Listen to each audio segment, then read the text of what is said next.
I was gonna say it's been a lot of sitting lately. So marathons every day. So. Well, just last 10% can be the most important.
This is somewhere around our 15th of 23 work sessions. And today is an excellent chance for us to listen to our commission leaders, the chairs of our key commissions. We're grateful for you and your fellow commissioners' service. We're mindful that you don't do it just for the money. But we are thrilled to have you here. We're going to work in little groups, little blocks that we'll hear your presentation and then we'll follow up with questions. So first we have Climate Change, Energy and Environment Commission with Chair Lewin. I think I've got it right. And then Forestry and Natural Resources Commission with Chair Haynes and Parks and Recreation with Chair Barker. And so first we'll go to you and we'll sort of roughly hope to have, 3 to 5 minutes. Neither do you have to filibuster, nor do you have to run so quickly through your materials that you don't cover all your main points that you wanted to. And so first it's over to you, Cynthia. Thank you. Hi, I'm Cindy Lewin, Chair of C2E2, as you know. I want to thank you all for the opportunity to speak for all the commissions to speak, because I do know you've been sitting in these meetings forever, and we appreciate it. So I have 3 comments, 3 points, which I've had the chance to make with each of you, so I'll be relatively brief. First, the climate action resolution set out that a budget question framework would be the base for this year's budget to advance the whole of government approach. And that's something that the resolution specifically called for and didn't happen as we all envisioned. And we're really disappointed. I know I was really excited to see the budget. It made me realize what a geek I was. I was like, Christmas morning, oh no, there's no budget framework. I know there was progress. I know that each department did a climate change slide, but it wasn't really embedded in the budget as it was visually envisioned. So we want to assure that we will use it next year. And what we learned this year is you have to start really early. So we will be working with, or nagging, our climate, depending on your perspective, our climate policy office. And we look forward to your support in keeping with the resolution. So that was point 1. Second, we sent a letter in November, trying to get early in the budget about an increase of 2 staff members for the AIR team, which implements the climate actions, as you know. That didn't happen in this difficult budget year. But the Climate Policy Office, waving at Jen again from the back, lost one of its 4 positions. And that position, when the Climate Policy Office was set up, originally came from AIR, so that's sort of a loss from AIR. There's the vacant AIR position assigned to facilities. That was also eliminated. And then an AIR staffer has been moved to DES Communications. It's not exactly that instead of being up 2, we're down 3, because there are stories there. But still, all of these decisions taken together do chip away at the county's staffing that's dedicated to to addressing climate change. And we would really encourage you to add one position. It could be shared between CPO or AIR. I'm happy to defer to the county staff leadership about where it could be leveraged the most and used the best. But, you know, there is great stuff happening in CPO and AIR, and they know what to do, but they're limited resources. So, and now my third point was about the Climate Action Fund, which we're very excited that there are plans to spend it. Given the urgency of the climate crisis, there are plans to spend it the next year or two and not wait for the Climate Action Plan. Totally support that. There's plenty of things we know what to do. There's no shortage of good ideas for how to use that remaining 1.5 million. We're C2E2, we would like to just support that part of it be used for direct financial incentives. That's what we think is the most likely to change behavior and leverage the actions you can incentivize businesses and residents to take. They need a push. I know in the DES work session, staff was talking about the existing building pilot, giving direct financial incentives to existing buildings, which we are very supportive of. That was part of the GBIP for a while, and then it was just, it's too hard. Why should existing buildings do anything? We've got to give them a real reason to do that. And bonus density obviously doesn't work for an existing building. So we support that. Buildings are the single largest contributor of greenhouse gases. And similarly with residents, it's hard to get them to spend the money and deal with the hassle. Direct financial assistance can be, you know, Alexandria has at least 3 programs I know of that help residents. One, they give, there's a grant program for multifamily apartment complexes where they'll give actual grants to install EV charging. Another example is giving free programmable thermostats to homeowners. So these are the kinds of things that are moving individual. So we'd love to see pilot programs from the Climate Action Fund looking at how to move private behavior. Anyway, we're really excited about the development of the Climate Action Plan, grateful for the funding, and we really see a lot of progress being made across the county, and I want to thank you all for your leadership in that, because I think Arlington really is heading toward being a national model that we all want it to be, and it's happening, but we want to just keep going. So thank you again. Thank you, Chair Lewin. We'll go next to Carolyn Haynes. Thank you very much. Nice to see you. And again, I would echo what Ms. Lewin said about appreciate all the hard work you all are doing in this really difficult budget year. And the Commission appreciates the challenges that you all face in trying to develop a balanced budget. We did note that the Department of Park and Recreation is taking on a disproportionate amount of the cuts, and we especially noted the proposal that the 4 positions in the Parks and Natural Resources will remain vacant in FY27 under the proposed budget.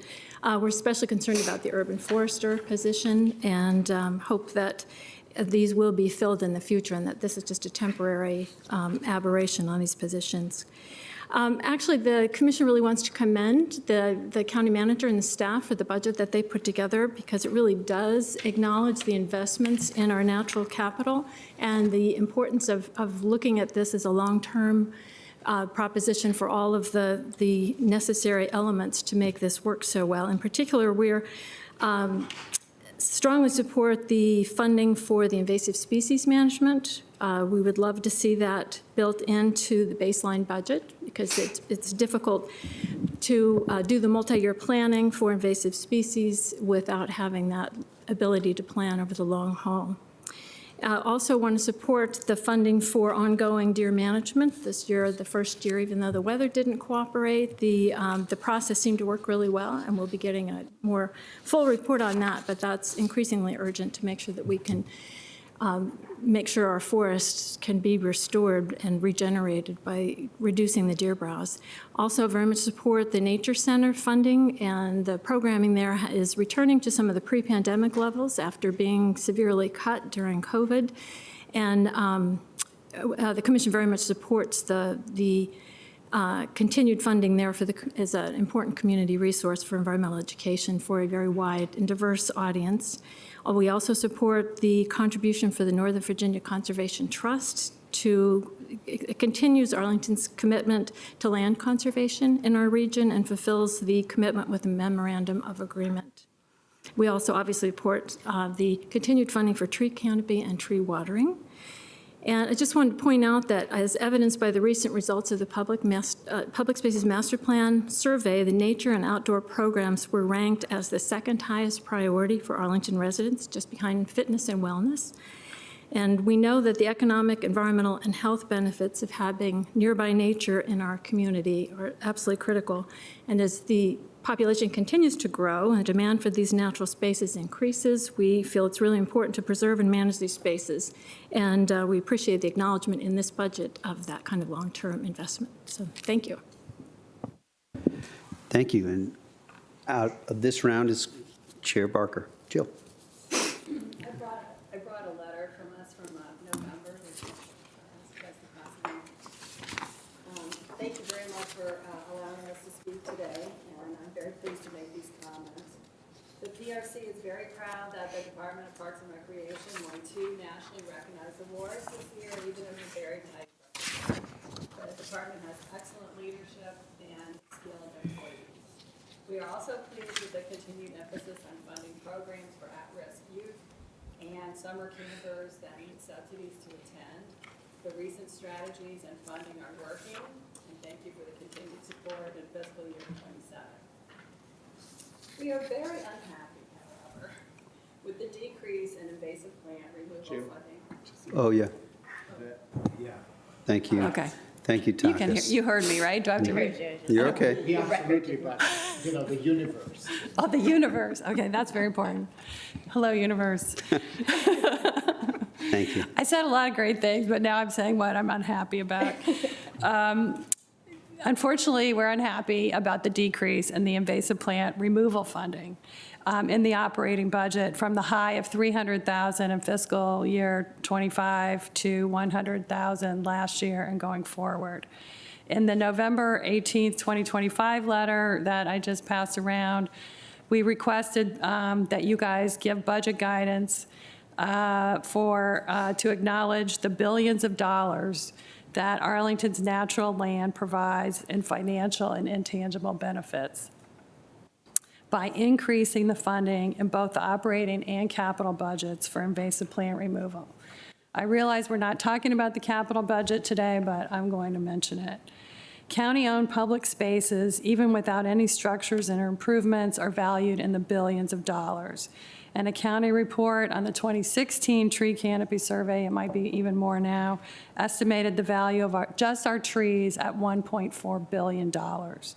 Natural areas provide an impressive array of benefits, from the promotion of mental and physical health, increased community cohesion, stormwater management, climate mitigation, heat reduction, reduction of air and water pollution, and the enhancement of biodiversity.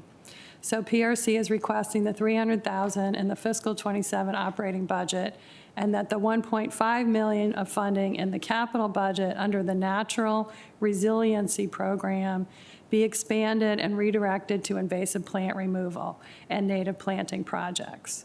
We request this funding because, 1, a stitch in time saves 9. The longer we wait to do this, the more expensive it's going to be. Secondly, these native lands provide protection of our infrastructure and stormwater resilience. And third, they protect the tree canopy that we have spent decades and millions of dollars investing in. The invasive plant removal program should be funded on a permanent basis, not with seriatim one-time funding that discourages long-term planning. Your leadership is necessary to aggressively restore our natural lands. The county board has already demonstrated leadership on this issue in so many ways. For example, through the DES program, where homeowners can receive a utility credit for native plantings, and the requirement that site plan developers implement native plantings and minimum tree cover on their sites.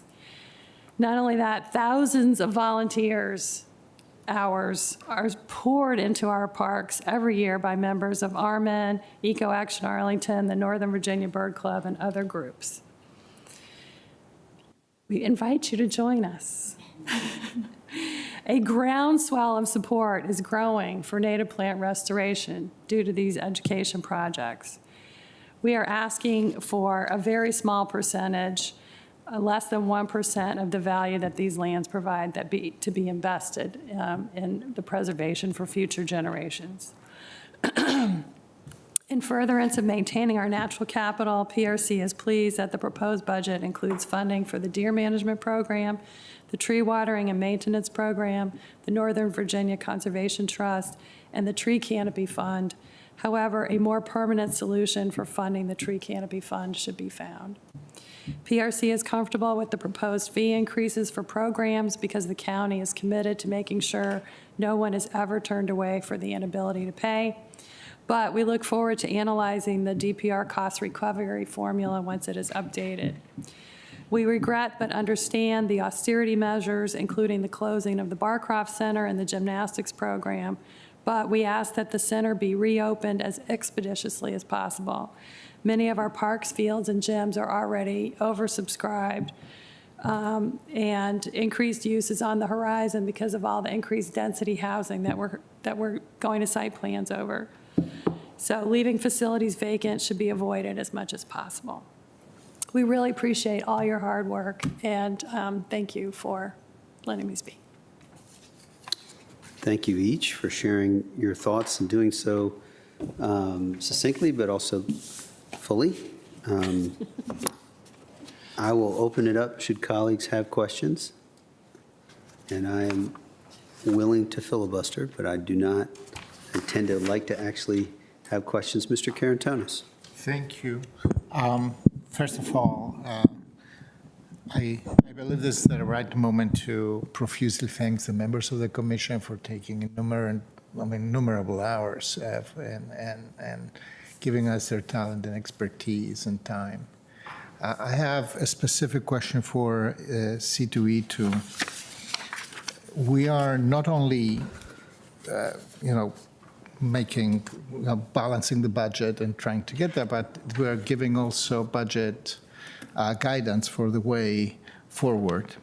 And I wanted to be more specific about elements, and I'm looking in my, here I have them.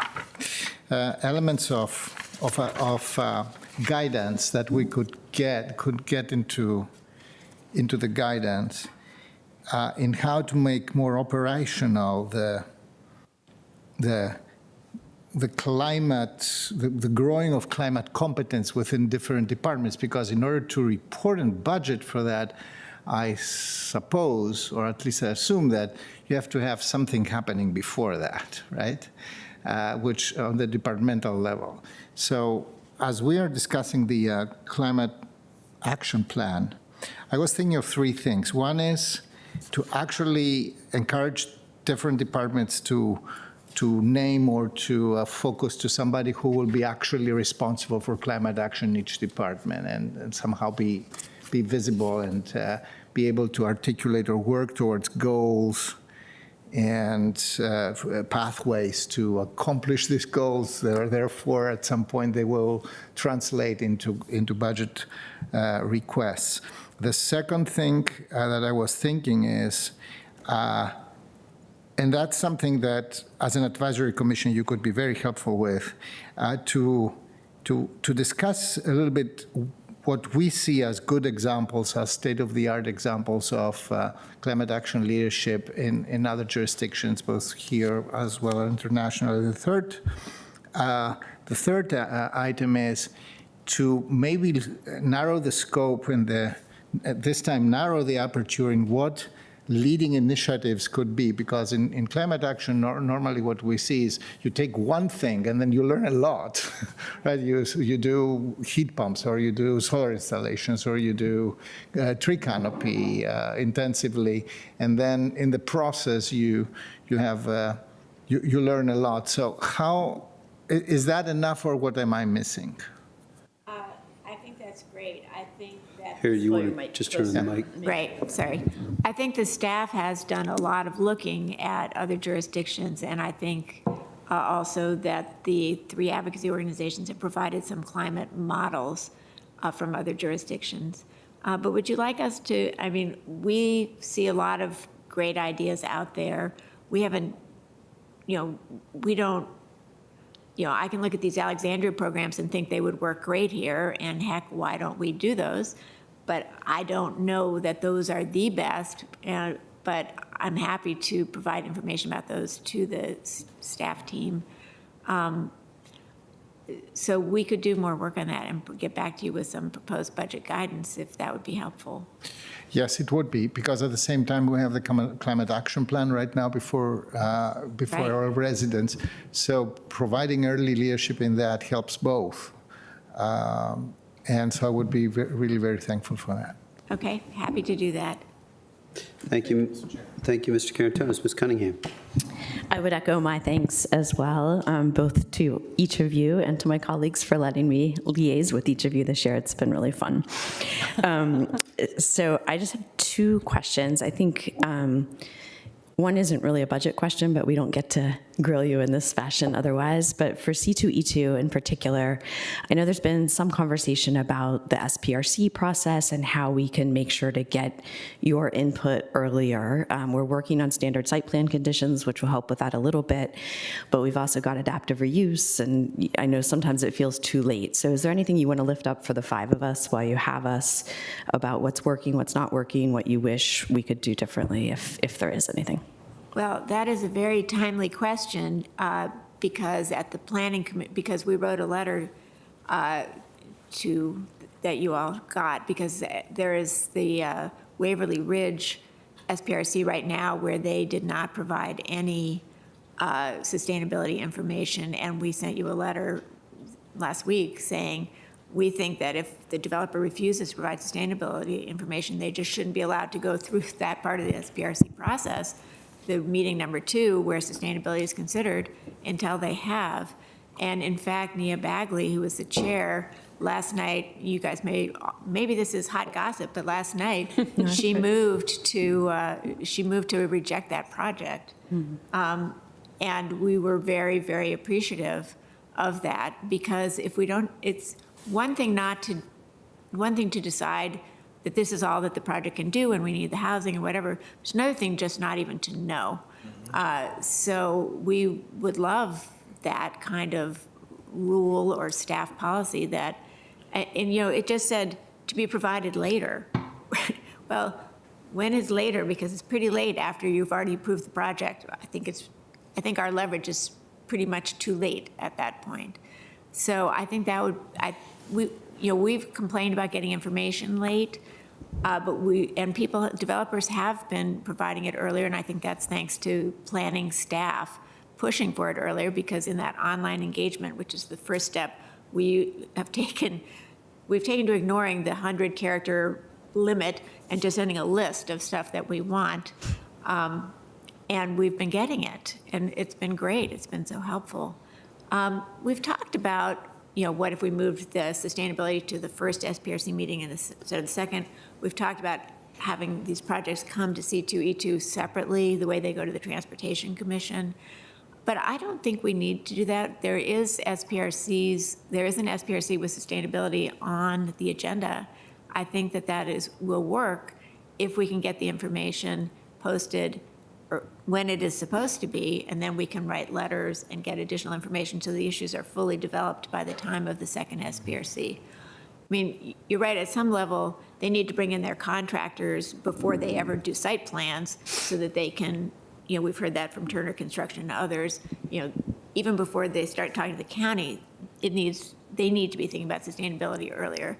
But I don't think we can fix that necessarily.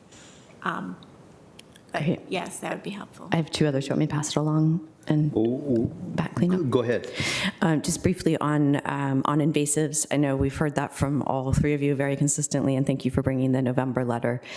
We do have that in as a question for staff and for the legal team, and then to be considered in CIP as well. So keep focusing us there. And then the last one is for parks. I think because of several programs being considered this year, and also future facilities that may be coming online at some point. There's been a lot of conversation here at this table, but also in the community, about whether we should include in cost recovery the cost of the facility itself. So today, our cost recovery for our recreation and park programs is mostly based on personnel expense.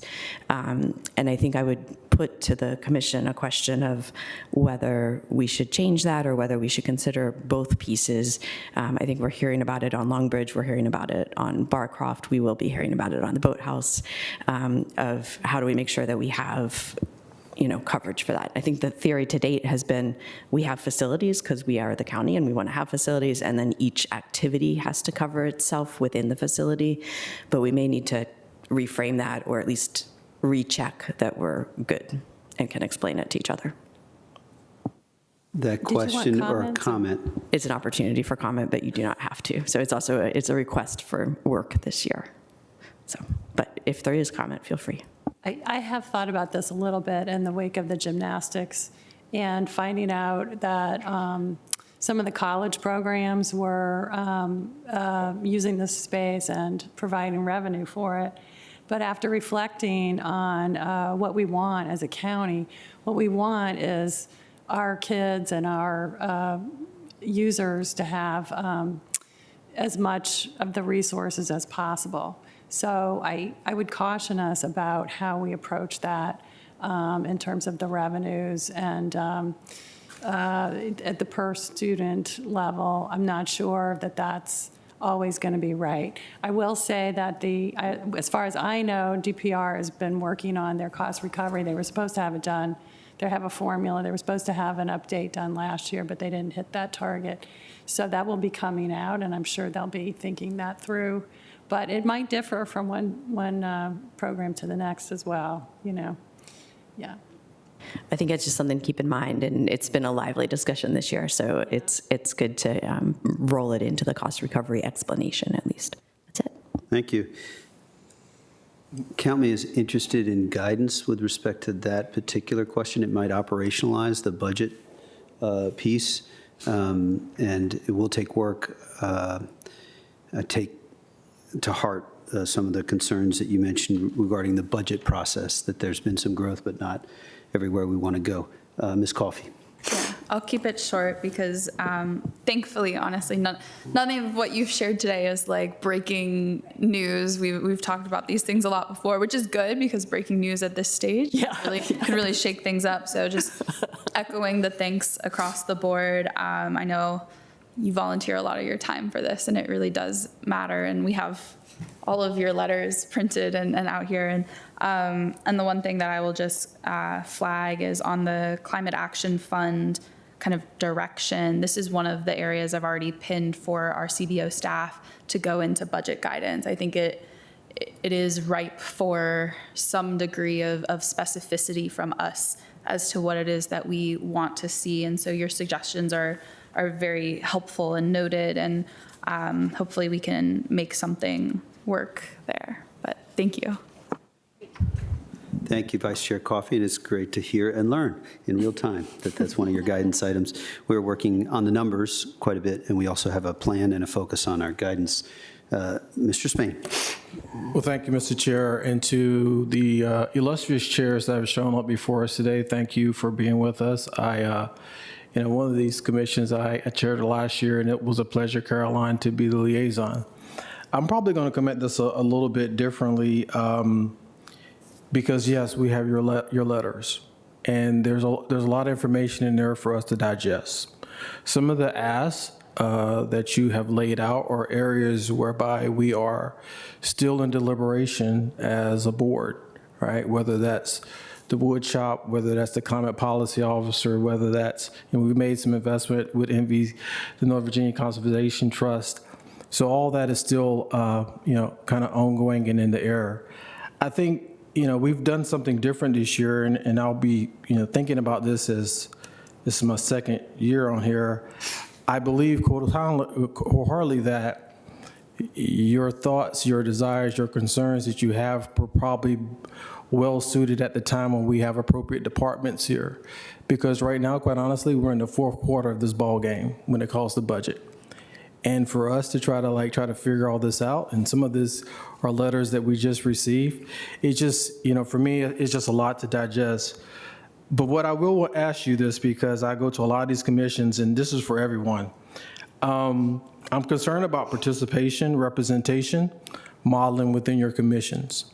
So I want to hear from each one of you about, do you believe that your commission in and of itself is meeting those expectations laid out within your charter?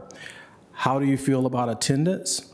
How do you feel about, equitable decision-making, which is primarily from the makeup of your commission? So I want to hear your thoughts about the commissions in and of itself, because I've gone to a lot of commissions where they just can't make quorum, right? So give me your thoughts on that, or give us your thoughts on that about this past year and what you've been seeing.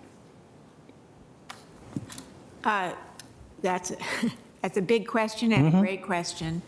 I think our commission is made up of very committed people.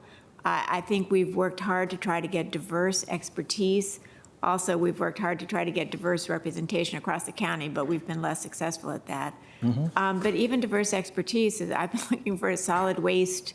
No matter how many cocktail parties I go to and say, who do you know who knows a lot about solid waste? I haven't gotten a single hit. Stormwater has been another one that's been difficult. We have a lot of people with a lot of expertise on energy.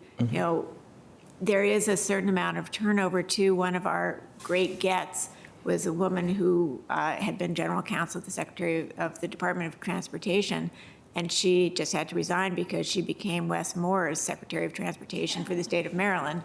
So C2E2 is lucky in that we have a lot of applications that come through. So everybody's killing themselves to get onto C2E2, and then do they do the work and show up? Mostly they do. I find that it's been, people have family emergencies, people have deaths in the family, whatever, but I think it's been, people have followed through. I think people are incredibly committed to the county. Do we occasionally have problems with spring break? Maybe not the best time we could have planned our meeting. But I think we're very familiar. I think we have a sense that our job is to advise the board, look at what is happening, meet and understand what we hear from county staff, but feel free to give a second opinion or a different opinion. And I hope that's what you're looking for from us. But I'd love to get your feedback on that as well. Probably after this session. I want to hear from the other two, but thank you, Cynthia. And just so I understand the question, you guys may already, but it's both attendance and also representation across our community, the two pieces. Okay. Yeah, thank you for the question, and thank you for being our liaison last year. And so you've been to Maybe lift your mic just a touch. You've been to our meetings. We have some diversity in definitely perspectives and living arrangements. So we have single-family owners, we have people who are in multifamily housing, that kind of thing. We've been working on age diversity and different stages of careers and all of that, which is challenging because it's people that are willing to put the time in tend to be at different stages of their lives. So that's been a challenge. I think we've got a pretty activist group, though. And in fact, I think that can be a barrier for some people because we do try to participate in all of the SPRCs and, where we're invited, which is most of them, as well as a variety of other projects, from, tree canopy fund, notable trees, that kind of thing. So it is a commitment. It's a pretty serious commitment. And I think that scares some people away. And so I don't quite know how, to manage that. And because we don't necessarily want people on the commission that are just sort of warming seats, we do want people who are really going to be involved and willing to be pretty active. And I think that, unfortunately, eliminates people with small children or, need to get their kids to bed by 7 o'clock and that kind of thing. So I don't quite know how to manage that one. And so that's kind of the piece we're missing. We've got people early in their careers, people late in their careers, retired, that kind of thing, but that sort of middle piece is a little more challenging. Jill? Thank you. Thank you for the question. Shruti left us in good shape because she was probably the youngest commissioner ever on any Arlington commission. So we had a big emphasis from her legacy on getting younger people onto the commission. And so we have a lot of people who live in apartments, which is a really important thing to inform a park and recreation commission. We have a lot of people, I think, across the county, But I will say something that I've noticed, which is a little concerning, and that is the applicants that we get through the portal are all men. We almost never get a woman through the portal. The women that we have on the commission have mostly been recruited, and they're great. But I just think that's an interesting thing to think about. The other big hole we have, and we've had for a while, is a soccer parent. But it makes sense. We had one for a while, and then she had to get off because her kids were too involved in soccer. Anyway, I hope that answers your question. It does. And Mr. Chair, as I close, the genesis of my question is kind of twofold. We ask our departments when they give presentation to give somewhat of an equity analysis in their presentation. Hence is why I asked the question, right? Then your observation as chairs of, your recommendations when they come to us should go through their own lens of some type of equity analysis, right? And if that is not happening, then what we receive, in essence, is not really an equitable decision that's probably made up by a large plethora of individuals that make up the microcosm of Arlington. Hence is why it's important we need to focus on making sure we have diverse commissions. And to what my colleague Takas Karantonis stated about thinking about climate expertise or something similar to what we've done, having folks in departments, we may have to think about that for a little bit. At least I would, simply because we already have challenges within our race program in the county, finding folks to volunteer and do that, that similar type additional function to their jobs as representatives for departments. So I think, thank you for what you've been doing. Mr. Chair and everyone, that's all my questions. We're working on a lot of what you put forward, okay? Thank you, Mr. Thanks. Thank you, Mr. Spain. I do think it's important, if you think about the history of the environmental movement, it has not been as diverse in terms of Latino and African American representation and those of more modest incomes, as it just clearly hasn't. And I know that is a component, and there are many different factors and variables that you're mentioning that you try to put into your commission. So I appreciate, Mr. Spain, you asking. Ms. Haynes, you have the painful reality of being pretty positive, while I heard blindingly clearly about future years on urban forestry and invasive species. So I don't have as much to share. That's not to discourage you from being positive on the manager's great work. I would say when we think about invasives, it is very challenging for me. One of the gymnasts advocates said pointedly, we don't need invasive funding. And I thought to myself, what? There's so many factors, and it is no mystery that there are 24,000 people who live on less than 40,000 a year. Those people are first for me. And yet it shouldn't just be an either or. So I'd invite you over the coming years, we're not doing books, not doing one time for books this year. Probably. One time for what? For books, our library books, our collections, we're not doing that. You could argue that in this moment, there might be no more important moment to have that invested in. All I'm sharing is maybe help me with a way to do some incremental progress on invasives. I believe it's easier when it's in the base budget than it is in the one time. So I take the point. I think of Gary Shinners, who's up near my neighborhood. He's had surgery twice. He's one man invasive. He wrote most of that in November. And he was a one-man invasive wrecking crew, and I think about how much better that park is than because of his work. So I'm just trying to share the perspective of the advocacy, and then I'm sure that colleagues might have things to add, but I'm trying to give you what we're wrestling with, because it's a challenge. And then I'll just share that Ms. Fioretti is tomorrow, and so there is a question. On the environmental spectrum, you have saving the planet for 40 years from now and our grandchildren, and then you have enjoying the planet at the moment, which is also a bit of things. And they're hard to invest both in all the time. And so it is, in my mind, better engagement with you and our full community is the place where a climate policy position is still lingering in my mind. Although I can tell you, colleagues, that after spending the last 2 or 3, sort of 30 minutes of the last 4 hours with our spreadsheet, nice to have is not a thing right now. And so I want to just at least indicate that General Fioretti is tomorrow, and so we're still wrestling there. And it's not that I want, it's just I'm wrestling with, we have opportunity grants that go to health equity and go to hunger and those items.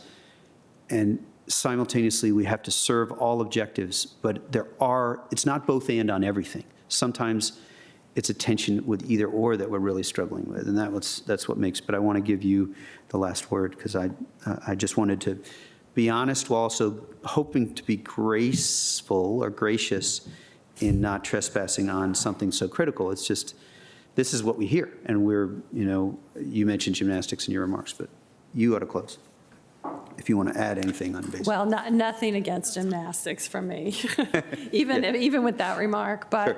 I would like to point out that today I got an email that the state has approved 3 new invasive plant initiatives, and the governor has signed them, one of which allows volunteers to work on state property.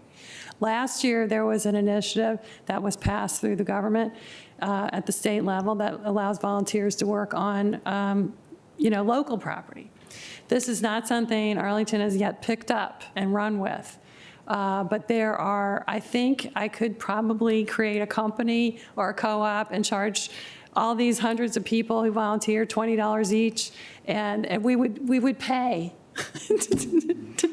to have the privilege to take these plants out, because these people know what it is that is at stake and they want to do it. I could be completely wrong about that, but I think that might be a pathway to think about.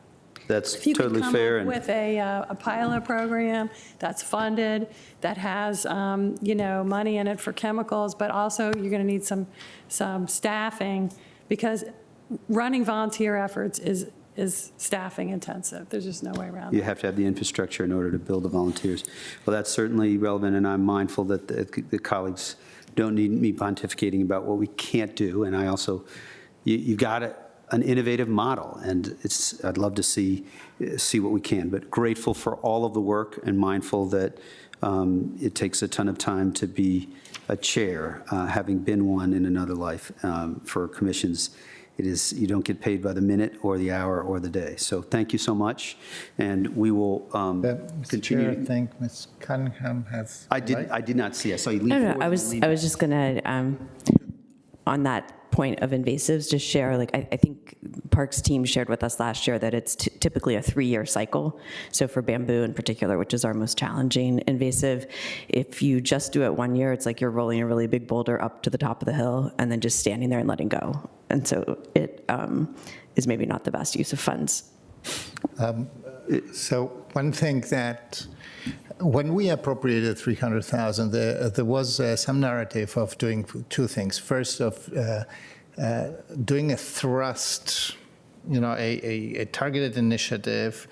And what we expected to learn from that was, what is the appropriate system, management, routine that we should have? This question is still not answered. I understand that, I'm good friends with plenty of mathematicians. I would try to figure out, calculate how invasives propagate and how they, what are the functions that they respond to.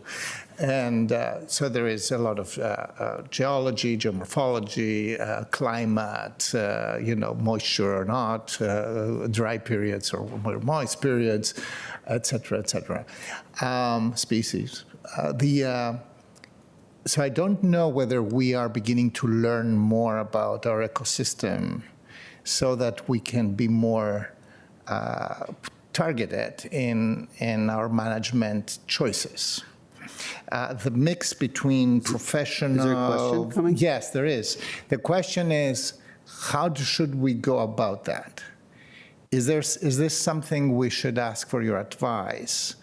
And try to focus on what's the model of management that we should be going towards. I think I learned from ARM that there has to be a model of management. It's not the same whether whether you are this side of the river or the other side of the river. So are we learning? I would say yes, and I think we've got some amazing staff working on this too. Dentals in particular has come to our commission several times to map out sort of the 5-year, 10-year plan. And the consistency is really key because you can get that, you can do that initial treatment, but you've got to have the follow-up. Same with the newly identified species. That's a huge focus, is to get it before the early detection, rapid response, is to get it before it becomes an issue that we have to manage. So I think staying on it and being consistent is what's really key, because then she can fill out her spreadsheet. When you get big, dips or bumps, it's hard to manage that. And so I think if we can smooth it out and make sure it's consistent funding, I think we can really make some good progress. And especially, with some of the new authorities that we have, if we can maximize the use of volunteers too, and we've got an army of volunteers out there. Okay. Keenly aware that long-term is key, and keenly aware that there's an opportunity there to build guidance if you want to lead on building that guidance. Yeah, there is the longer you go into time, their intensity doesn't have to be very high. So you can spend less per year and have a cumulative effect. Okay, for more. I just want to point out that this is a model, this is a management model question, that if we get it right, it can be easier on the budget than otherwise. And that's what I'm trying to focus on. Sure, fair. And that expertise, I invite you to lead on guidance, and maybe there's an opportunity to share guidance if you want to move there. Onward, we'll move to our next three, and mindful of time, and I take some responsibility for sort of moving, but thanks to the three of you for coming and sharing your thoughts, and I do always believe, I think I've shared it often enough, perhaps with all three of you, that the follow-up with the opportunity that you just had is the key, and the follow-up the same with some of the other suggestions that have been made if you are in a place to do that. So thank you so much. Thank you. Yeah, thank you. Let's go. All right, so next we have our Economic Development Commission, our Tenant-Landlord Commission, and our Planning Commission. Poison ivy from last week.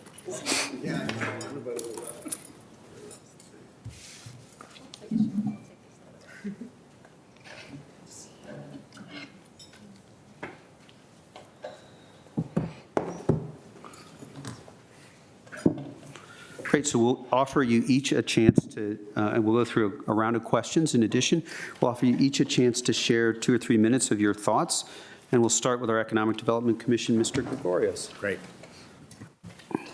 Thank you very much, and good afternoon, Chair DeFerranti and members of the County Board.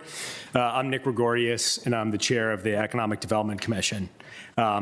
Recognizing this is the 15th of your work sessions, I'm going to try to be pretty succinct today, but I want to thank you for your continued efforts in such a challenging environment.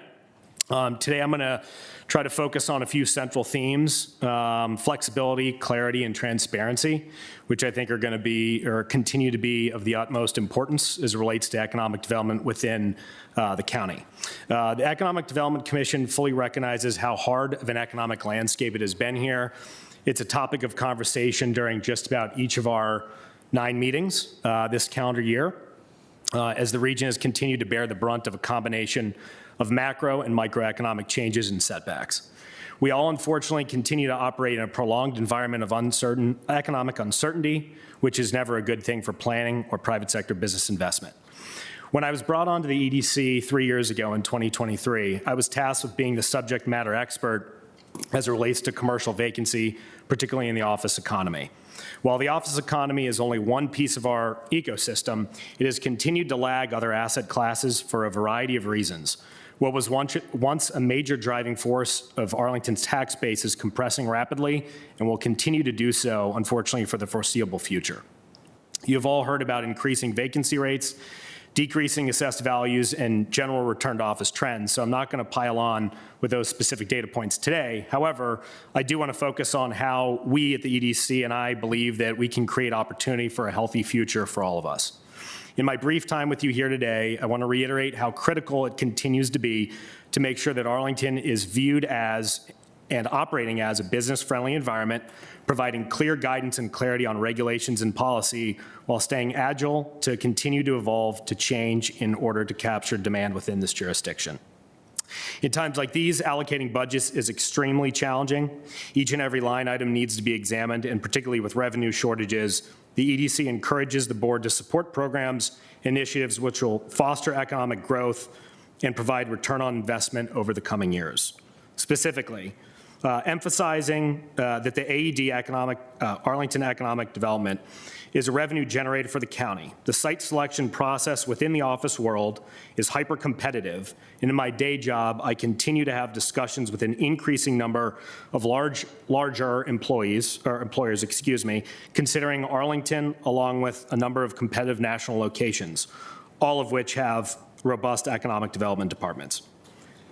In that same vein, continuing to support AED efforts that provide long-term return on investment, specifically programs such as the Arlington Innovation Fund and Catalyst grants.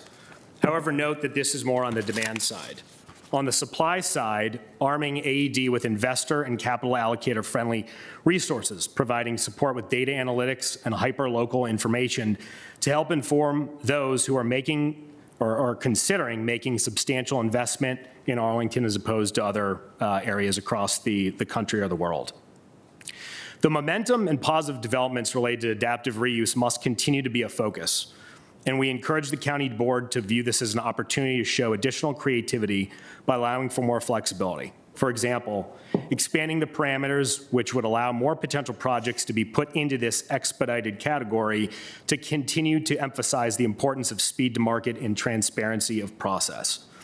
Further, related to adaptive reuse and messaging to the market, we encourage the board to remove or at a minimum significantly decrease the proposed drastic increases to fees that have been advertised, particularly as it relates to adaptive reuse. With this program still in its early stages, fee increases, at least of what we've heard about, that could be in the 50% range year over year, has the danger of sending the wrong message, and there is absolutely headline risk with this proposed change.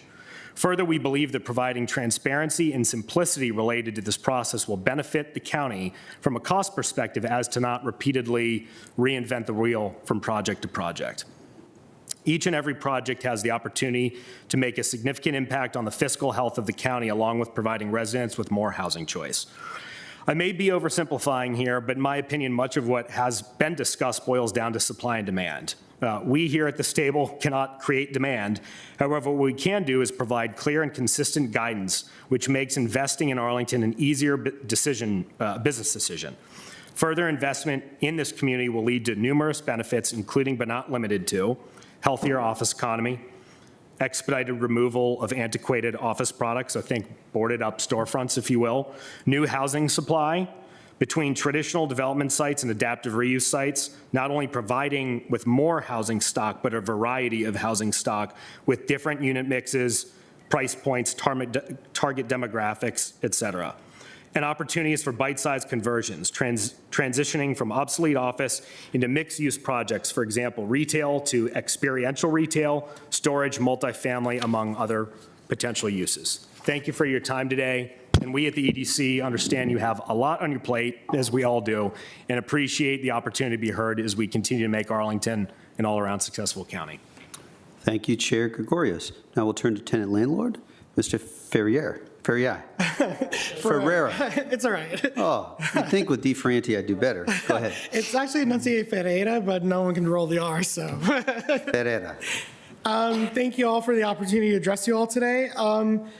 We wish to commend the county board's directive to the county manager as well as staff to prioritize our community safety, social safety net programs, especially in this current economic climate. Specifically, the allocation of $2.1 million for our eviction prevention program, which we know it's unique to our county and jurisdiction. These funds are vital to maintaining the stability of our neighborhoods and protecting our most vulnerable residents. Furthermore, we wish to thank the county and as well as staff for the continued support of $150,000 for the CAF inspections, especially going into the current legislative climate with the new laws passed in Richmond.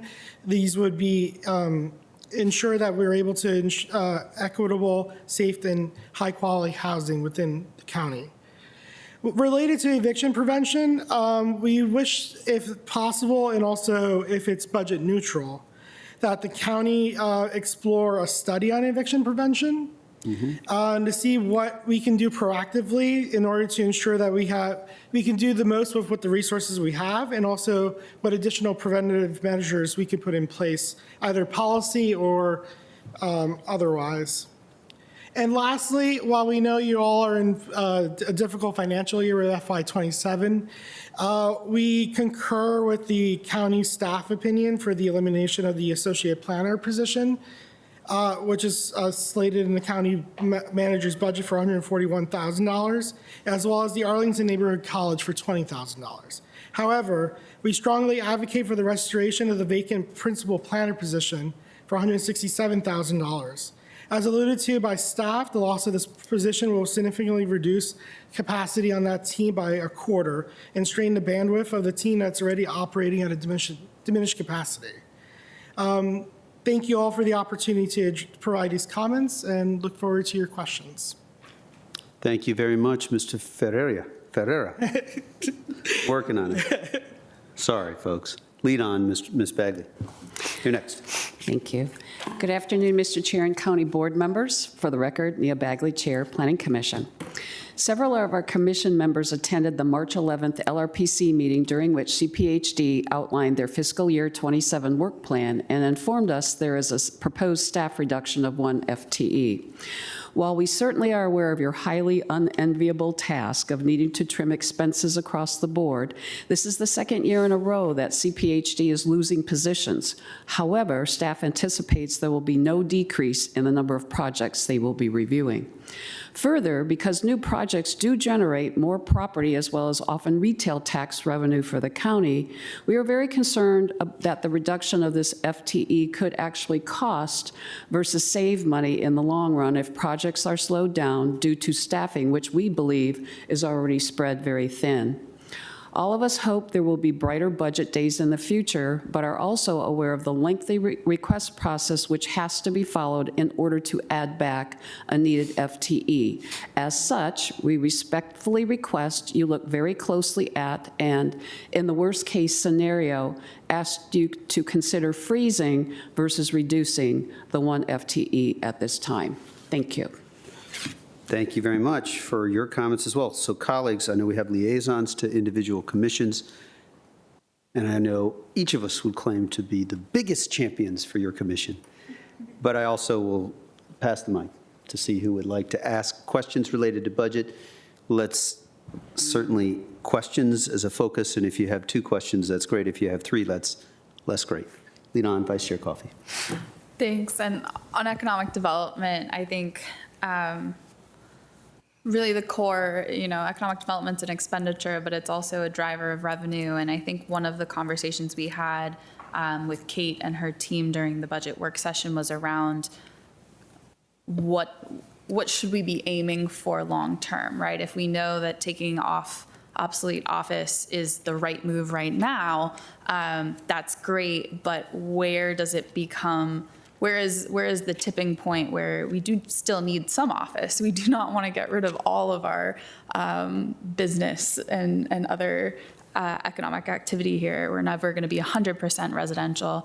And I'm kind of wondering how you see, from a budget framework, especially some of the changes being made on the marketing and communication side for AED, and then also the grants and kind of financial legwork going on. How do you see us landing, and what does EDC want to see in terms of those types of investments? Sure. Thank you. Very good question. I'll try to answer it in a couple ways. I think about, I take off my EDC chair hat and think about, my involvement with AED prior to being in this role, and frankly, dealing with other economic development groups across the region, depending on where my work takes me. Something that's, really central is 2 things. Obviously, having the right talent, the types of talent that will pick up the phone and be proactive and create opportunity is extremely important. And in my opinion, in the past and currently, AED has a number of folks that fit that profile, which gives me a lot of confidence. I think certain, recent events, examples of like the National Innovation Quarter, et cetera, those were all really driven by that group, which is fantastic. I try to look at where, what am I being asked by decision makers and where is demand really kind of coming from? And whenever we're dealing with, or when we're talking with a company that's thinking about allocating jobs here, if they're of a certain size, they're always asking about, are there any types of programs that we should be considering? And I'm not an expert at it, but for the most part, I think if there are fewer than more programs that are available to those types of potential occupants, that would be viewed as a negative, and it could end up, making the decision to move to one jurisdiction over another. So that's happy to go into more detail, but I think high level that would be my general feedback. Yeah, I think that's, and then I don't know if you specifically assessed as a commission the change to the communications team with the switch to a contractor more focused on marketing. We have had some discussions. It has not been a topic of discussion in a full commission meeting. With that said, in our discussions with folks on the AED side, they do believe that it makes sense. It's a tough decision, but we will support them in what they're looking to do. Great, thank you.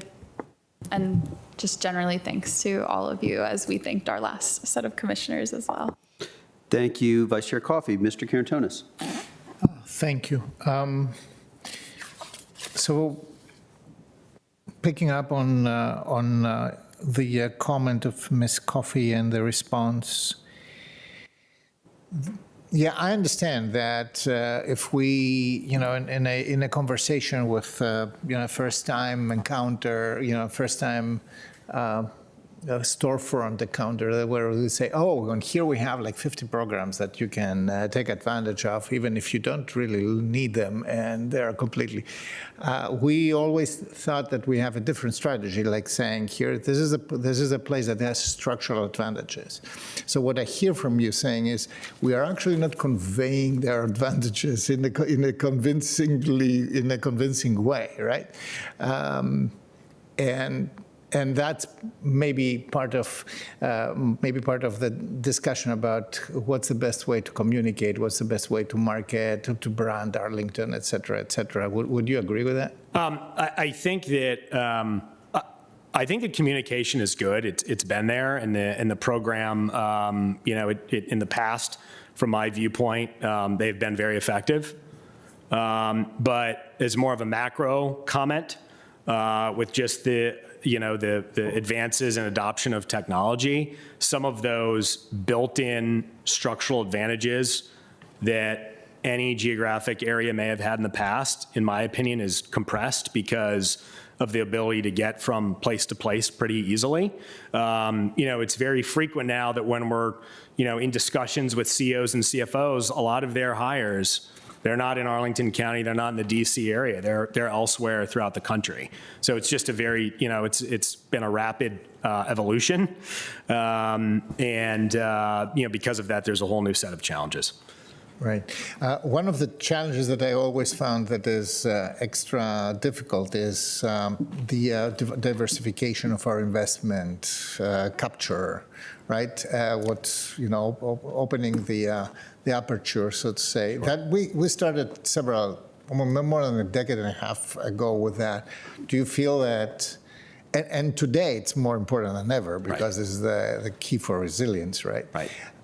So do you feel that we're in the right place? I would generally say that more flexibility is better and perceived as better. I mean, I think that, folks, if they're going to attempt to take advantage of a program like this that's going to lead to more jobs in the area, the less kind of, fine print and caveats is going to generally make a better impression. I fully understand that that's a challenging thing to do, but that's the way a lot of folks would look at it. Right.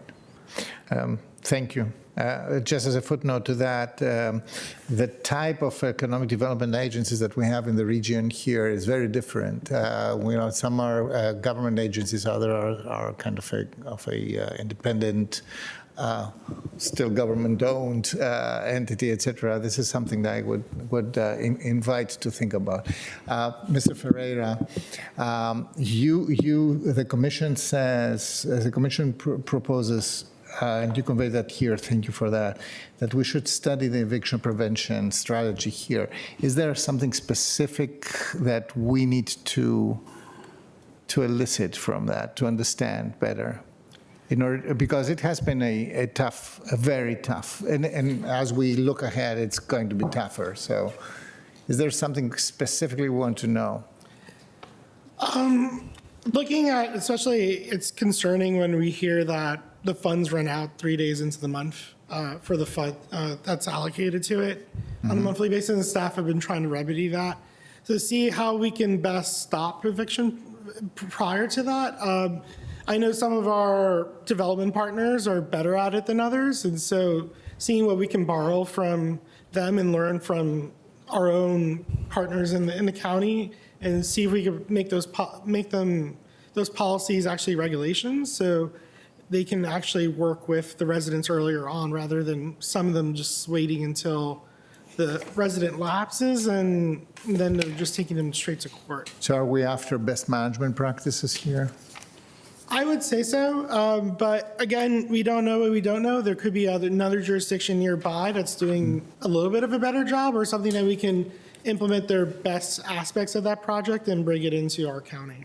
Right. I would love to have the input of the commission on the scoping of that, because we really need to begin to prioritize what we want to learn first, implement first, and then what comes after that, because this is real people's real lives we're talking about. Thank you very, very much. And thank you to the Planning Commission for standing up for good planning. Thank you, Mr. Cantonis. Mr. Spain, I don't see yours yet. Thank you, Mr. Chair, and thank you to all of our chairs who are with us today. I'm going to start off with a line of questioning, similar to what I asked the last panel. I think most of you've heard this. And by the way, Madam Chair of the Planning Commission, at 6 o'clock this morning, you know what I was doing? I was watching last night's meeting. It was a lot to digest there. And it's probably a good question to ask, given that I think you had 7 people who showed up and voted ultimately out of, 13. So tell me a little bit about each of these commissions, right? How you feel about representation, participation, people showing up to the meetings. Again, what happens in the meetings and decisions that are made, in large part, in my opinion, needs to be equitable. So talk a little bit about what are you seeing? Are people showing up? Do you feel there's enough representation there? Well, I think. You turn the mic on, please. Well, I think what you saw last night was, in part, 2 things. One, we were scheduled right up against Easter Monday and spring break, and that's very difficult for some because they have little kids and they travel. Number 2, we've only had commission emails for maybe a couple years now, and not everybody is good about looking at them. For most of us, professionally, that now becomes a 3rd or a 4th email that we are responsible for. I did do a little housekeeping items last night, and I did ask the commissioners to please, minimally once or twice a week, check those emails, because the way the commission email came about anyway was to help us when there's a FOIA. Because none of us really appreciated going through that the last time, going through every single one of our personal emails and texts and everything else, but we did it. So I think everybody understands that a little bit more. Generally, our attendance has been better than it was last night, but I would attribute that to those 2 instances. So they just kind of came in against one another. It's tough on Easter Monday, so especially after spring break. So. But overall, you feel representation is pretty well for your commission in and of itself? We, in terms of your question that you asked in the previous group, I think we're pretty age diverse. We also, our vice chair is Hispanic, probably the first one that has been. 4 commissioners were brought in last year. We now have a total of 13. Good, yeah. So we shouldn't have quorum problems. And 50% of them are Hispanic, and 1 is African American. So there is, more diversity than there has been in the past. But I think the commission, even if you are not considered diverse yourself, seeks to find the place where that conversation can take place. That's a really important thing. It's always been an important thing to most of us that I can observe, on the commission. So that's a really important thing. And also, as some others, as you pointed out, it's very hard to get somebody to want to volunteer for this. And just as an observation too, I get asked, I spoke at the Chamber of Commerce last week, half the people didn't even know how you get on the commission. I didn't know until I was asked by the late, great Eric Gutschall to be on would I consider being on the commission, even what what is the policy? So working with staff now, and although you have a limited time frame as the chair, it is one thing that I want to look at more, because I think there needs to be a little bit more transparency on how exactly that occurs, and perhaps a little bit more community outreach to consider not just that commission, but others.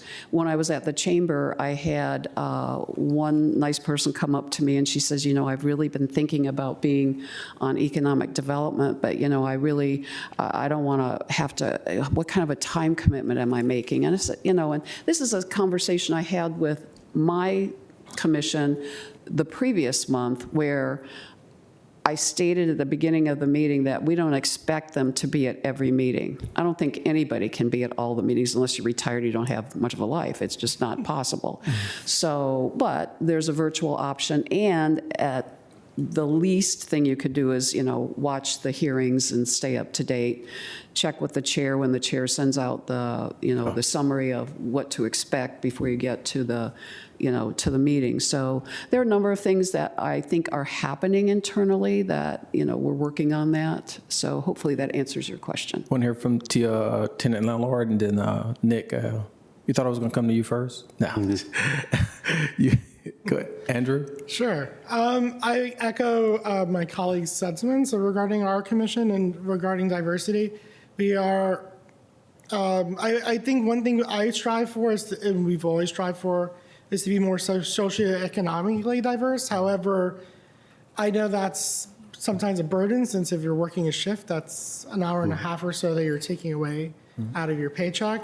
I know our sister counties, some of them do offer honoraria of some kind to encourage, I guess, participation from all members of the constituency. So maybe that's something we can look into. I do echo, we do need more outreach support, since I know it's always a struggle.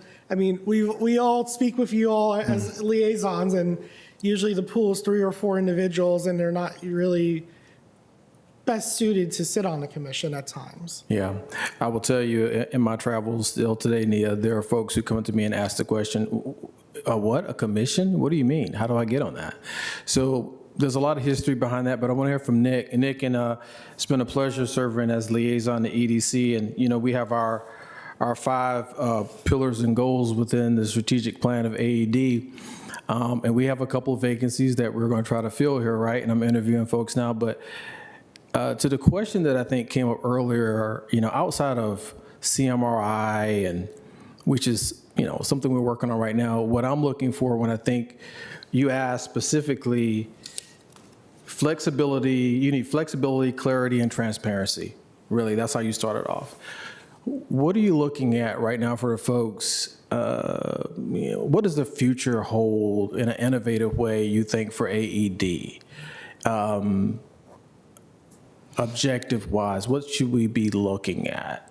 I mean, this requires a very creative thought process. Yeah. And looking at, I was talking to an applicant yesterday who talked a lot about AI and digital technology, and that things are changing so fast. Can you talk a little, because I think we need to move at the pace of need? Sure, yeah. Talk a little bit about that. Well, thank you.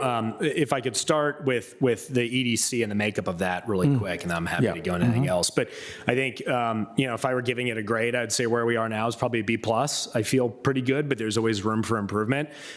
We've been very thoughtful about goals for this year. I mean, CMRI sounds like only one thing, but it involves so much. And that could take up all of our meetings the whole year. But, we choose to also, have a number of panels, a lot of different involvement. But thinking fundamentally, when I'm no longer in this role and other folks have turned over, we're trying to be a lot more thoughtful and durable when it comes to the best practices, nominating and governance. And some, specific examples of that are, if there was kind of a commissioner matrix in the past, I wasn't aware of it. So we created one where we look at a number of different qualities of those folks. What are their backgrounds? Have they been in public sector, private sector, military? Are they entrepreneurial? Whatever it is. And we try to come up, frankly, with skills gaps. I mean, I'm trying to model it the way that maybe a public company or a private company would look at a lot of their oversight. And I think that helps guide us in identifying, when we look at new applicants, is this someone who we think could really add to a role right now, or a hole right now, or a future hole?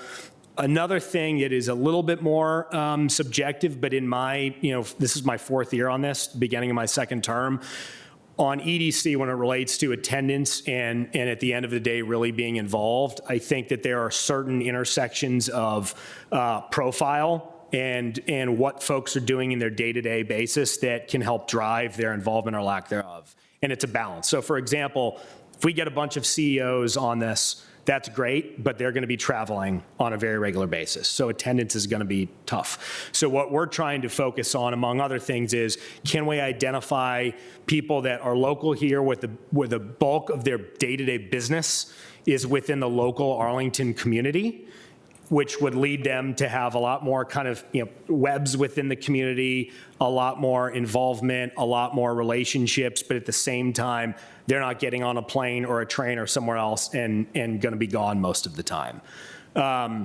So where we are now, I feel pretty good, but there are a number of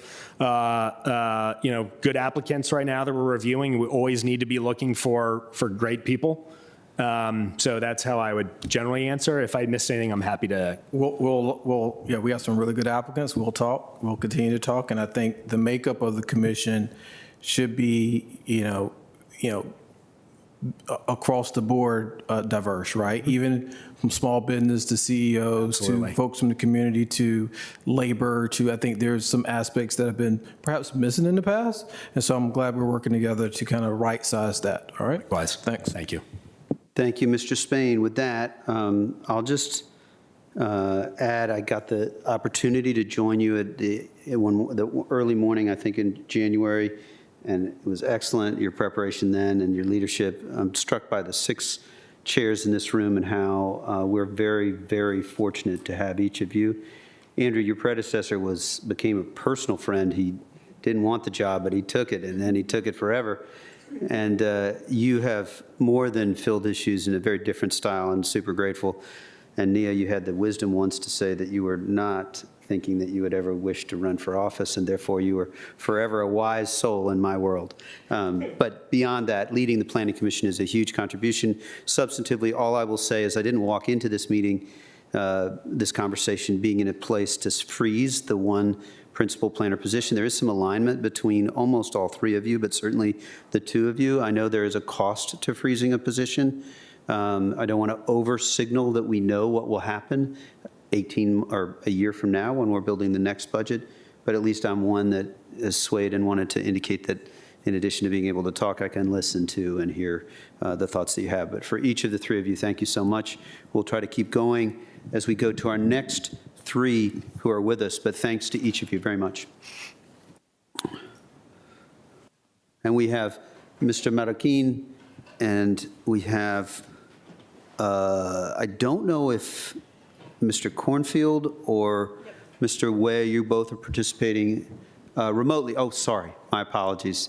And we always like your sticker that you have voted, as voting is important, irrespective of how one votes, it's important to participate. So thanks very much for joining. We will go, we'll just sort of work across. And Mr. Way, are you here remotely? He is, okay. Yes, sir, I am. Good to hear your voice and good to see you ever so briefly.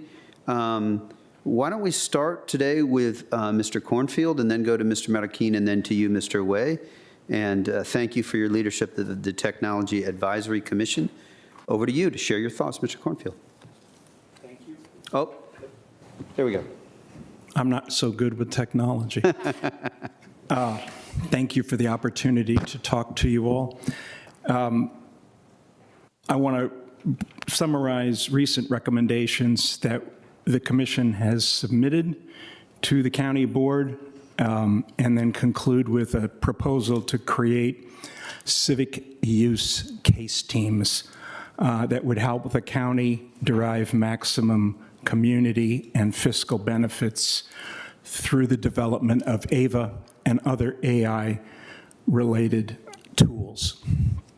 Summary of recent recommendations. First, we remain committed to pushing you to integrate policy specifics about technology into the comprehensive plan. Data integrity and storage, access controls, personal privacy, vendor alliances, power requirements. That is not an exhaustive list. In the follow-up letter I will submit to the county, I will have a bigger list of what needs to go in there. Second, and this is another one of our favorites, institute enterprise-level governance and service management throughout county data systems and their functionalities. A good start, as we have argued, would entail a standard naming protocol for web content and budget item tags for technology-related items. We also favor a software inventory as recommended by the Audit Commission to reduce duplicative costs and track price increases in software. 3, we think county data should be managed as a publicly owned strategic asset. Simply put, when third parties make use of county data, they should pay for it. 4th, the new cybersecurity engineer position at DTS is a good addition given the accelerating innovation cycle in quantum computing, which ratchets up the challenges of guarding against data tampering.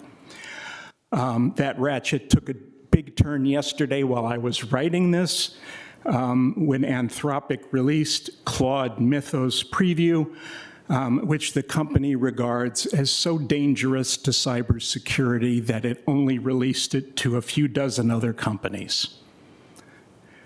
5th, we support the establishment of a small business development center at Fuse as a promising medium and long-term revenue generator for the county, notwithstanding cuts in the federal contributions to the center. Now a new idea. I am advocating the creation of civic use case teams. And by this, I mean harnessing, the AI capabilities introduced with AVA toward 2 goals: economic optimization and greater civic participation in governance. Greater as in more participation and more representative of the county's population. A use case is a technical term in systems engineering. For the purposes of this recommendation, I will stick to a layperson definition that I got via Google AI, which is a use case is a structured description of how a user interacts with a system to achieve a specific goal. A civic use case would put the citizens of the county foremost in mind as users. And the team I would like to see assembled to take on various aspects of technology and technological change would consist of current DTS employees, G10 members, TAC Commission members, department officials, and Fuse residents. What would be some civic use case topics? Snow removal. AI is a logistical gift, and we should make more use of it.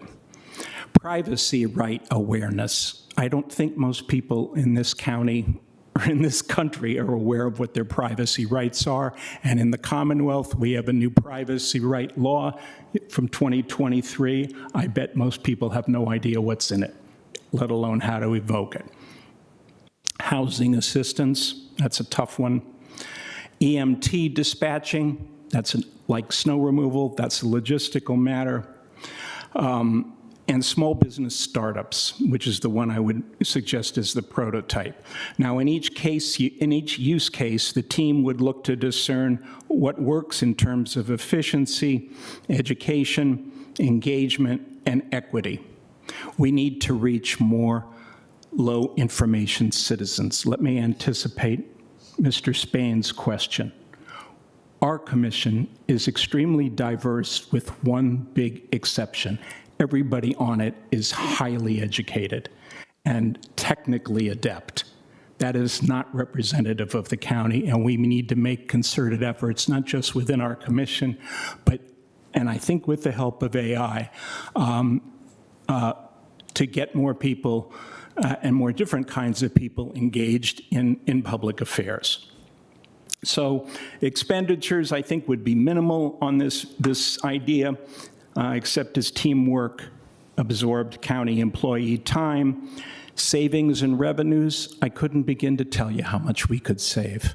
I've asked people at DTS to give us estimates on how much we save each year through call deflection, the use of bots as an introductory interface with people asking questions of the county, and then send them to real human beings. We have no idea how much we save. We need to learn. Thank you for listening. Thank you, Mr. Cornfield. There's plenty there, and also in your letter. Let's go to Mr. Marroquin and then Mr. Way. Good afternoon. It's a pleasure to join you. I am here on behalf of the Social Services Advisory Board. We are a state-mandated commission founded in 2024 here in Arlington. And our charge is to provide input to the Department of Human Services on policy issues specifically related to VDSS-funded programs, so Virginia Department of Social Services programs, like Medicaid, that's probably the biggest one, SNAP, TANF, and others. Today, in the context of the FY27 budget, I'd like to call attention, I'm going to just focus on one main area, on what's ahead for Medicaid. I'd specifically like to focus on the Medicaid expansion population, who are adults ages 19 to 64, who earn below 138% of the federal poverty line, which is just about $22,000 per year for a single adult. In Arlington, there are more than 8,000 people who fall into this category. Adults in Medicaid expansion have a wide variety of life situations, incomes, medical needs. That is truly a diverse group if we're talking about diversity. They can be unhoused adults with complex medical needs, and they can be housed adults working to make ends meet, working multiple jobs, but working for an employer that doesn't provide steady hours or a living wage or, of course, employer-sponsored health coverage. Contrary to stereotypes, most adults on Medicaid expansion do work. They are employed. It's good data from the Kaiser Family Foundation on that. But they work in jobs with unpredictable schedules, or they work gig jobs or part-time jobs where they don't qualify for the employer-sponsored coverage that their employer only offers to full-time employees. So you might ask, you might see this coming here, with the Medicaid expansion, most people working, what is the problem with meeting the requirement from HR 1, the big bill that adds work requirements? That should be no problem, right, if most people are working? Unfortunately, it's not that simple. HR 1 has us moving to checking someone's monthly participation in work or other qualified activities, specifically 80 hours of work per month. And why is this a problem? Well, recall what I just said about who Medicaid serves. How can someone who gets paid for work completed, not necessarily at an hourly basis, but maybe it's a gig job, like I said, demonstrate that they worked 80 hours? Well, DMAS, the Department of Medical Assistance Services at a state level, has indicated that they can accept income reporting, so a total amount earned, as long as it's the equivalent of 80 hours a month, which is good. That's a good step for administratively. But then other issues arise. So certifications will now have to occur 2 times a year instead of 1, doubling the caseload for our eligibility workers, and adding complexity because of what the recipient now has to do several times a year. And remember, these are folks that are in jobs that are not the most forgiving employers. So even getting documentation of the work they have completed can be difficult. For time, I'm leaving out the segment of the population that has significant barriers to employment and is finally getting effective treatment for things like substance abuse or complex medical needs. In some cases, these folks may be able to qualify for an exemption to the work requirement, but that is also a complex process, so who helps them do that? Now, the administrative burden is intentional from HR 1. From the beginning, the goal was to cut the size of Medicaid in order to finance a tax cut, and adding a work requirement does not improve health outcomes. It doesn't even improve employment participation. We have good data from Arkansas in 2018, where 18,000 people lost Medicaid for what was later determined to largely be administrative reasons rather than they were actually ineligible. Often people found out that they needed to recertify when they were already at a doctor's office for an appointment or in the hospital. So imagine needing to worry about calling or uploading documents when you're sick or in the hospital. This will increase stress for caregivers. So I don't know if any of you have ever tried to help an elderly family member who's uncomfortable with technology attach a PDF to an email. If you have, if we are that person, or, sorry. That might be the case too. But if you're helping somebody do that, you will know it's going to take a long time and everybody's going to get frustrated by the end of it. So that administrative burden is important to keep in mind. At the SSAB, we're grateful for the investments that this budget calls for in DHS and protecting staff so that they can contend with this increased workload. It probably will never be enough, but I think there have been really good investments made there. And DHS was really finally catching its breath from the Medicaid unwinding process that you all remember post-pandemic. But now they'll have to take this on, along with, and I haven't talked about the SNAP work requirement and other federal actions. So to close out, I'll just say that there's much still to resolve at a state level for Medicaid. There's a General Assembly reconvened session in a few weeks. But the SSAB asks that you keep Medicaid and these needs at the forefront whenever possible, making investments that help as many people as possible retain their Medicaid eligibility. And I highly recommend the work of the Virginia Healthcare Foundation through their Sign Up Now initiative, where they train community members on the ins and outs of Medicaid enrollment. We'll likely need a similar effort like we had at the launch of the ACA, where we had a lot of investment at a federal level, but across the board, for enrollment navigators to help people understand what was this new, big, confusing thing at the time, ACA. So the community health worker or the promotora model has really good outcomes along those lines, along with increasing investments in nonprofits that help protect people's health and well-being. I think normally we'd be worried about people falling through the cracks of our safety net system, but now those cracks are intentionally set. Intentional traps, I would say, by this federal legislation. So we can do a lot to steer people away from falling into that and to achieve the well-being and inclusion that we all care about here in Arlington. So thank you. Thank you, Mr. Matakin. Mr. Wei, we'll come to each of your comments, but first, Mr. Wei. Yes, sir. Thank you. So good afternoon, Mr. Chair, members of the board. My name is William Wei. This is my third and final year as chair of the Arlington County Commission on Aging, where we work to ensure that our community remains age-friendly and supports all residents to age safely, independently, and with dignity. I always like bottom line up front, so I'm going to give that to you now. The Commission recommends increased support for nutrition programs such as Meals on Wheels and funding sufficient staffing in key DHS service areas to prevent housing instability and to support older Arlingtonians' ability to remain safely connected to their community and to age in place. Now, here's some background. And Arlington's older adult population continues to grow, increasing demand for information, benefits, assistance, caregiver support, nutrition programs, and care coordination. But family caregivers, who are the backbone of the aging system, yet they lack the training, respite, or guidance needed to sustain their caregiving roles. So existing county staff and programs who are already operating at or above capacity are resulting in longer response times, reduced ability to conduct outreach, missed opportunities for early intervention.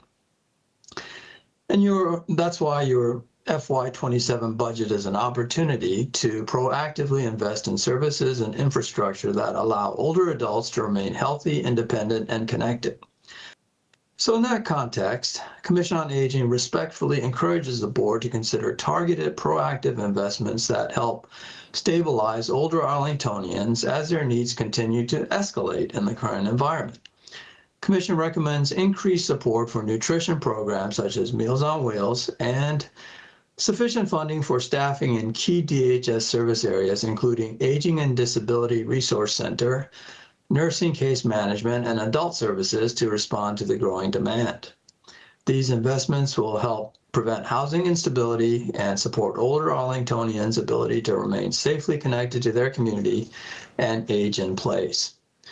There's been an increase in evictions and housing instability, as you've been hearing today, especially for older adults, because the emergency resources that once helped to stabilize older adults, particularly utility and rental assistance, are now much more limited. Additionally, many older adults are struggling with rising food, transportation, and healthcare costs. Food insecurity disproportionately affects older adults on fixed incomes. Programs such as home-delivered meals improve nutrition and health outcomes and reduce social isolation. With the growing older adult population in Arlington, we must also ensure that staffing and resources also grow to support the escalating demand and needs. Arlington also continues to face constraints in its availability of long-term care, especially affordable assisted living units with the closure of Culpeper Garden Assisted Living, which has placed Arlington behind neighboring jurisdictions for long-term care beds. In this challenging environment, we deeply value the dedication of the county staff, especially within DHS and the Aging and Disability Services Division, who continue to serve as a front line for older adults, people with disabilities, and caregivers. In partnership with DHS, we strive to ensure equity and inclusion in the work that we do. An age-friendly budget aligns with Arlington's broader goals around health, housing, transportation, and community well-being. Your FY27 funding choices can reinforce Arlington as the best place where residents can thrive at every stage of life. So in conclusion, on behalf of the Commission on Aging, thank you for your continued leadership and commitment to older adults. We look forward to continuing to work with you to ensure Arlington remains a livable and inclusive community for all residents. Thank you for the opportunity to share our perspective today. Thank you, Mr. Way. I know bottom line up front is appreciated by Mr. Spain, and not Mr. Spain alone, but I also appreciate your 3 years of leadership on the commission and the chance to be with you more last year, but enjoyed it very much. I'll open the floor to colleagues should you have comments. I do not see, there's Vice Chair Coffey, go ahead. Yeah, I'll start by thanking all of you, as we've done for everyone so far, but in particular for Brian and the Social Services Advisory Board. Really appreciate your focus on kind of what comes forward to us from sources we cannot control, and especially, you didn't touch on it in your remarks as much as your letter that you sent to us, but I think also the framing around protecting our vulnerable and public assistance being really foundational for the rest of our community's economic resilience and the way that we all rely upon many workers who may be the recipients of public assistance, and without them in our communities, there are a lot more ripple effects and problems that come down the line. And so thinking about the Medicaid impacts, which are coming regardless of whatever we want, and knowing, the manager put for SNAP, I think the cost is $2.2 million for the local share, or some 1.9.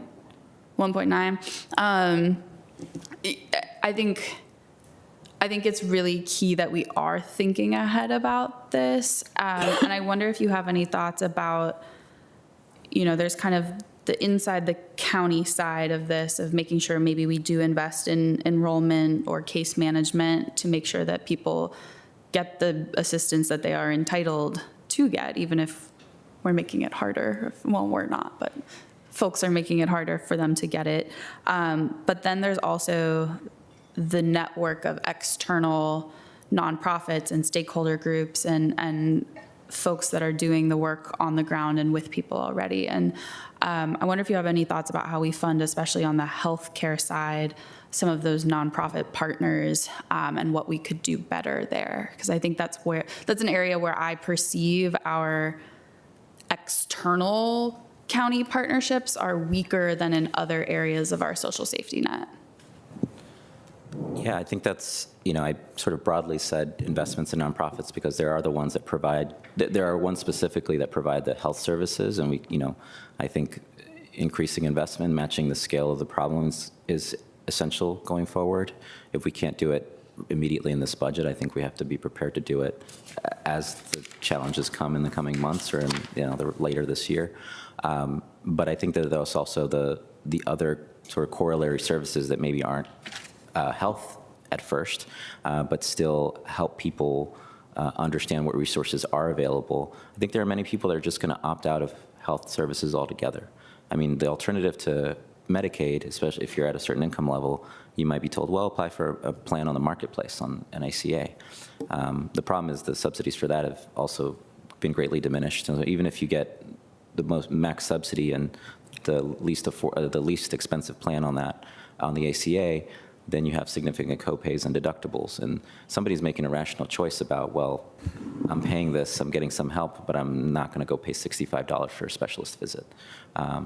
And so I think reinforcing the Arlington Free Clinic, I think reinforcing neighborhood health is a first important step as we go forward. But then training community members that are advocates that are out there trying to give people this information so that they're not fearful of applying for benefits and that they actually can, if not for themselves, ensure that their children continue to access health services. That's a trade-off many people have to make. I think there's more that can be done in that community health and promotora model. Great, thank you. Yeah. Thank you, Mr. Marroquin and Vice Chair Coffey. Mr. Spain. Yeah, I'll just keep it quick. One, Mr. Bill Wade, thank you for your service, and thank you for all the hard work you've been doing over there on the commission. Really outstanding work. I just want to go to Mike, something you stated from our Technology Advisory Commission really resonates. So given what you stated about the composition right now, composition of the commission, highly educated technical folks, what are we doing? What do you need help with in finding that, let's say, that low information type constituent on your committee? Because I think you need a balance of a little bit of all of that, would you say, to ensure you're kind of tapping in, going to the right places and spaces and hearing from the right folks? Do you want just all highly educated folks there on this commission? Do you need a combination of other folks? I plan to ask my commissioners that very question at the end of this month. We haven't done any outreach, at least in the 2 months that I've been commissioner. We've had applications come in over the transom. So before you mentioned it, I've been very concerned about participation in general in the county. But as for being members of the board, hadn't thought about it yet. But it's on my agenda now.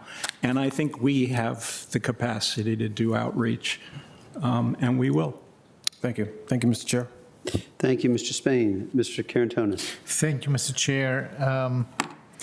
First, Mr. Marroquin, I have been growing increasingly alarmed by the dropping off of people from ACA and because of HR 1. And the problem is that we are only scratching. I mean, I believe that the data from Virginia, the initial data, because there is a grace period, and we don't even know how many people will not have paid the plan they signed up for, and we don't even know how many people will figure out in a dramatically, disastrous environment because of the other costs of living going up, like fuel, for example, right now, and housing costs being through the roof. So in Virginia alone, 33,000 people have dropped. I mean, some of the associations, the professional associations that are focused on health plans, et cetera, they were saying if we clock less than 100,000 Virginians dropping off ACA, we will call it a victory, which is chilling for me, absolutely. What I am really concerned is that there will be a significant effect in Arlington because those who we are in a high cost of living area, which means that these budget decisions, these individual budget decisions, are conditioned by many other stressors. So it's more likely, actually, to fall off ACA here.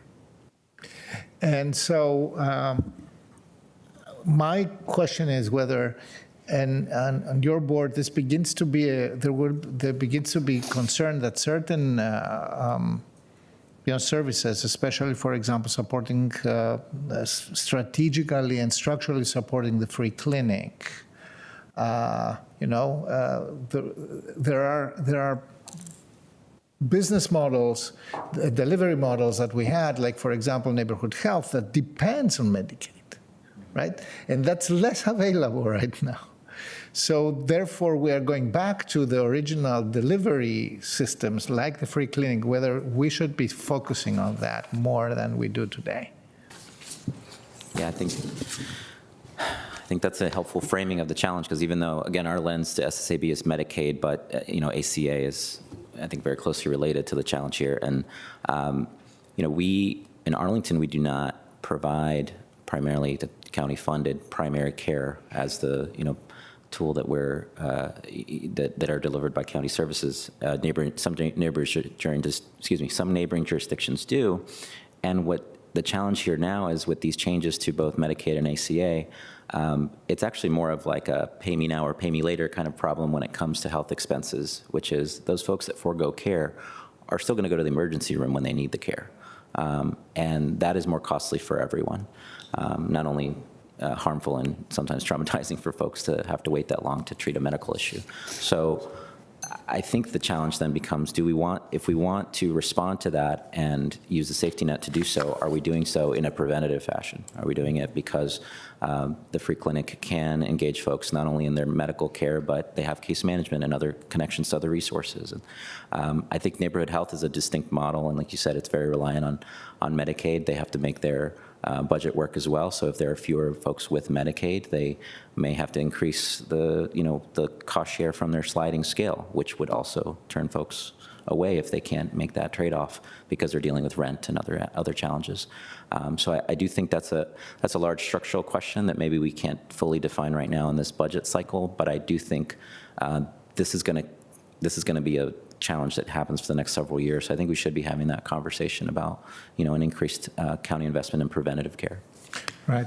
Thank you. I really, Mr. Chair, colleagues, I really think we have been trying to understand in depth why we have this flag on food insecurity that, grows and grows and grows and grows. This is just a prelude that tells us everything else is deteriorating at the same rate at the very least. So one of these, for me, physical health probably requires the same type of attention and initiative that mental health has, enjoyed from our side in the last few years. So I want to continue being engaged in that, and thank you for the Social Services Board for bringing that up, even if it's under the pressure of disastrous legislation with disastrous results right now. For Mr. Cornfield, I had the opportunity, thank you for hosting me the other day. That was a great conversation we had. I find a lot of interesting things coming up. I'm sure that we still haven't we don't fully understand what the AI changes bring to us. So I really appreciate the Commission's commitment to translate all this to us in our language model, so which is not so big. So thank you so much, Mr. Way. Thank you so much for the comments of the Arlington Commission on Aging. It's not unrelated to what we just discussed with the Social Services Board, and I believe that aging Arlingtonians have a lot of reasons to be concerned. 15% of older adults live in poverty. I have underlined this statement. That's a lot. So this is really a lot, given how many older adults live in our community and how fast this cohort in the population is growing. Thank you. Thank you, Mr. Garantonis. Mrs. Cunningham. I'm going to try to stitch all three together because it's fun. But I'm kind of struck by the conversation about the need for navigators and sort of training volunteers in addition to staff, and then also by what's being done to many in our community about having to requalify for a variety of benefits. And I wonder if in the use cases that you're thinking about how to make government access more convenient and more penetrating into low access users, is there some way that we might put the three of you all together where the Aging Commission is both providing recipients and for some of your younger 55-plussers, maybe the volunteers, and then the technology use case is focused on how do we support in this time of drastic need, reducing the friction that we can and keeping the error rates low for both Medicaid enrollment and for SNAP. So I'll just issue that as a 2026 challenge. Thank you. Thank you, Ms. Cunningham. I'm sort of trying to see if that's, it sort of seemed like you were both making a comment. And seeing It's if a there was challenge, and if there's comments Sure. here, but otherwise it can be offline because I know there's a shortage of time. My instinct is to start with the simple and move up to the complex, and I can't think of anything more complex than healthcare. Yeah. So I'm not ducking it. I'd be happy I think it's SNAP, to maybe. work on it, but I'd like to know a little bit more about AVA's current capacities, what's within reach, and start with snow removal and EMT dispatching and things that are that could help us learn how best to use AI. And my general view on AI is that for all the speculation and concern, and it's all warranted, AI in the end is what we make of it. And I think it would be a great county goal to find a way to use AI to invigorate the Arlington way, as it were. Great, thank you. I would just add I think that's a good idea to look at that more closely. We also have the advantage in Virginia that we are one of the states that, for example, engages in what's called ex parte renewal. So it's taking existing data sources from tax returns or categorical eligibility for other benefits and enrolling and recertifying folks for Medicaid for that. So I think we're actually starting in a good place with what the state does and the no wrong door kind of approach to you can call, you can email, and yet now we're confronted with this sort of self-created problem at a federal level. So that's where, to your point, it actually gets really hard to get into the most complex scenarios where I think the challenge is really going to be around documentation of employment and of income for folks that really are working in these difficult jobs. So that's where hopefully there's maybe some technology ideas that can help. I would think HIPAA would be an obstacle as well, because you're only as good as your data. Sure. Sure. Mr. From White. my side, I will reach out to my colleagues to provide any help that we can from the Commission on Aging. Thank you, Mr. Way. So I'll just see if I can wrap up, unless you had burning additional questions. The thoughts, I guess, Mr. Way, keenly aware of nutrition, having worked at Feeding America for seniors, and hear that concern. I guess the one on your paper that spikes in my concern at this moment is homelessness amongst our seniors. Very concerned about that, and that will be the subject of quite a bit of my interest and focus in the capital improvement plan coming forward, without knowing how much money we have in that capital improvement plan, but very grateful for your comments. I want to follow up, and I'm hoping that the ears of God will be able to hear that a coding system tagging technology spending in and beyond the Department of Technology Services. I want to follow up on that and understand it a little bit better and see what our Department of Technology leadership might share about that. I don't know if you have any brief comments, or feel free, we can have an additional conversation. I think, and we've had both David and Holly come to many of our meetings. I think they feel overwhelmed. Yeah. And it's on their agenda, but it's not high on their agenda. Yeah. And I understand that, but we continue to push it because we think the better organized we are with respect to all our data, the better outcomes, including financial, we will achieve. And we submitted a letter to you in March with some estimated statistics just from 2 departments on what Sure. tagging would be. So I'm happy to reiterate that or elaborate that in my follow-up letter from today's testimony to you. That sounds great, and just because you mentioned it, because of the reality of the spreadsheet that I've been looking at, this is something that I'll ask that we follow up after the 22nd in the budget, just because realistically, this is a big body of work and want to work on it. Yeah. But that sounds good. And then lastly, Mr. Matakin, I'm familiar with lots of areas of social policy. I am not as familiar. I have been to the free clinic. I have engaged quite a bit with neighborhood health, but I'm not as familiar from and I've been to, our doctors in